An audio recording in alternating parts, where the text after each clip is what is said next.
Before we get into the video, make sure y'all hit that like button, subscribe if you're new. I mean, come on, what are you doing if you're not subbed to me by now? My content is fire, from stop motions, news videos, reviews, music occasionally. All my social media accounts are linked down below, and now, let's get straight to it. Okay, so we got some news to talk about here for Rise of the Beast and some figure news. I went on my walk, took a shower, and now we got all this news I gotta cover. So first up here, Anthony Ramos, he previewed a new promotional clip for Rise of the Beast at this boxing match or whatever, and there were some new extended shots of Anthony Ramos's character Noah in an exosuit and Bumblebee blasting away some Terracon drones. It's an extended shot from the trailer we just got a week and a half ago, and there was an extended shot of Air Razor in the jungle. So I've been seeing a lot of people pointing out that Noah's exosuit is inspired by Daniels in the 1986 movie, and also Kicker from Transformers Energon, the second entry in the Unicron trilogy. So I definitely see a lot of inspiration from Kicker. It really does look like that a lot, and obviously they probably did pack this into the movie, and with Unicron too, and pairing him with Bumblebee as a reference to the 1986 movie too. I could definitely see those two mashups going together pretty well, and I really love that they did that as inspiration for Noah and Bumblebee's team up here. And Noah's exosuit seems to have parts, or it's like a mini armor of Mirage's robot mode. You could see there's a lot of similar details, so I wonder what's up with that, how that's going to come into play, because you see it come off of Mirage in the trailer. It's just like this little piece that forms on Noah's hand, which I'm thinking that's what that is for the exosuit, so that's pretty interesting. And now we have our first look at the Studio Series Rise of the Beast Voyager class Optimus Prime. This is coming in from a festival in, I believe, Tokyo, some sort of toy convention that went on either today or last night sometime, and they revealed Studio Series Rise of the Beast Optimus, and this figure looks great. A lot of improvements from the Bumblebee mold from 4 years ago. It just needs more paint, I'd say. The gray plastic could have been darker or painted in the metallic gunmetal gray that the torso is painted in. There is some, control art leftovers here, like the bright yellow on his pelvis there, and some of the design choices aren't really too in line with what we see in the final cut of the movie, so it's not totally accurate like how most of these Rise of the Beast figures have been, being based more so off of the control art. But this is definitely more accurate than what I and a lot of other people thought of when we heard that there would be a Studio Series Rise of the Beast Optimus. And I'm really happy with how this figure came out. Sure, it does need more paint. In the arm cannon he comes with, I called this, people that I've been talking to on Instagram, some of my Transformers buddies, I've been saying I knew it. He was going to come with his arm cannon that we see in the movie, and he did. Could have used paint, could have been painted silver or something, and it could be a little bit bigger, because what we see in the movie does seem to be a bit bigger than what we get in the figure here. So, and I have seen some people complaining about the sword, him holding it like this, but if you see, there is a port on the side of the arm, which is presumably used for when you flip in the wrist to plug in the arm cannon. You also can use that when it's just the hand out. You could use that as the side of the arm to plug in his arm blade and use it how we see it in the trailers and in the movie.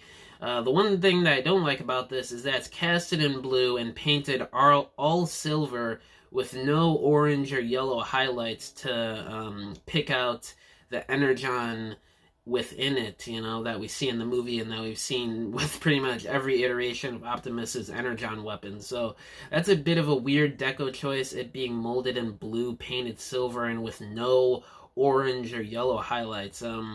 So far the accessories are my biggest complaint about this guy, and his lack of paint in some areas of him, but he looks good. The guardrail things in front of the truck tuck up nicely within the backpack there. Not a big backpack on him, which is great. Really much more streamlined than the Bumblebee mold that we got from a few years ago. The gas canisters, or whatever they're called for trucks, store up nicely within the thigh section here, very similarly to the Earthrise mold, and I think the Masterpiece Bumblebee Optimus that came out last year. So, and the arm kibble is much better than the Studio Series Bumblebee mold.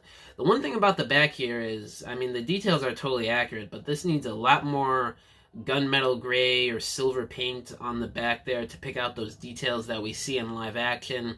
And the other thing that's weird about this is I don't know why they couldn't just cast this back piece in red to save themselves on paint budget and use the paint that they did to paint it red, use it to paint these details gray or something. Like, I don't know what's up with that. There's some really weird deco choices on this figure that we could see in these images. And there was a video that somebody put up on Facebook here doing a bit of a 360.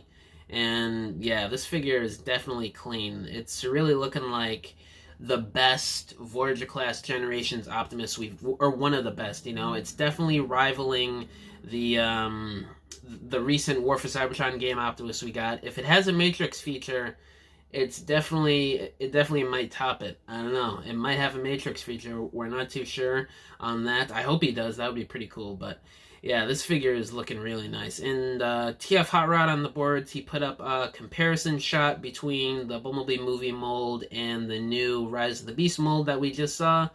And yeah, this is looking much better. I'm really happy with how this turned out. I'm definitely going to be getting them in stores whenever that time comes, because they did say in the last live stream in April that this guy would be going up for pre-order this month. So I'm expecting maybe in the next Transformers Tuesday in a couple of days they're going to be revealing this guy along with the new Studio Series wave that was just leaked with the Voyagers a couple of days ago, Rhinox and War for Cybertron game Megatron. So I'm thinking he's going to go up this Tuesday. That's just me speculating. Don't quote me on that. Or next Tuesday at some point this month. He's definitely going up for pre-order like they said back in April. So another little nitpick I have with him is that the smokestacks seem a bit big on his shoulders. From what we see in the CGI, they don't seem as big. And this is just a complaint I have with the design in general from the CGI, is I wish instead of the guardrail things in the front of the truck mode hiding away in robot mode, that they actually implemented it into his midsection or on his torso or on his chest here to give him some sort of armor. I think that would have been really cool and really differentiated the same old G1 Optimus design that we've been getting for quite a few years now in most media since the failure of The Last Knight. So, and the other little tidbit of news from this toy festival that happened is we have in-hand images of Armada Leader Class Megatron coming out in the next couple months. He did arrive in US port. JT Prime 17 stated that. He confirmed it a day or two ago, so there's that. He's probably going to be coming out, I'd say July, maybe late June. And in hand, he looks pretty good. You could plug in a part of the cannon into the arm and give him an arm cannon, which is pretty sick. And I wish the forearms were filled in like I talked about when he was first revealed, but a lot of nice sculpted details, some good paint on him. He looks the part.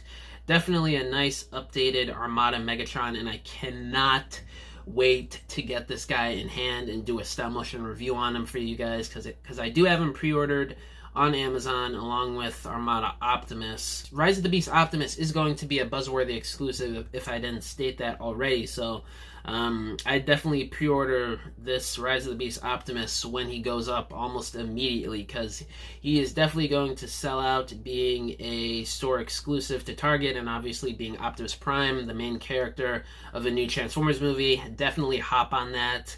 I know I am. And another detail I noticed looking at the images of this Optimus, he's got clear plastic inserts in the chest. The chest isn't full-on clear plastic, which is great. I'm loving that, because you guys know I absolutely hate when they use excess clear plastic on areas they shouldn't be doing it in.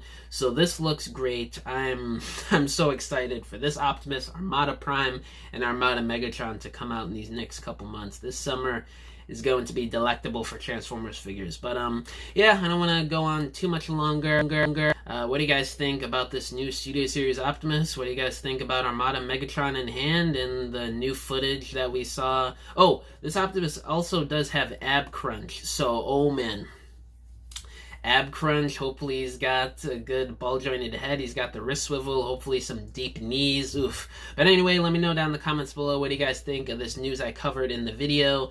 Thank you guys for watching this video, and I'll catch you in the next one. Bye!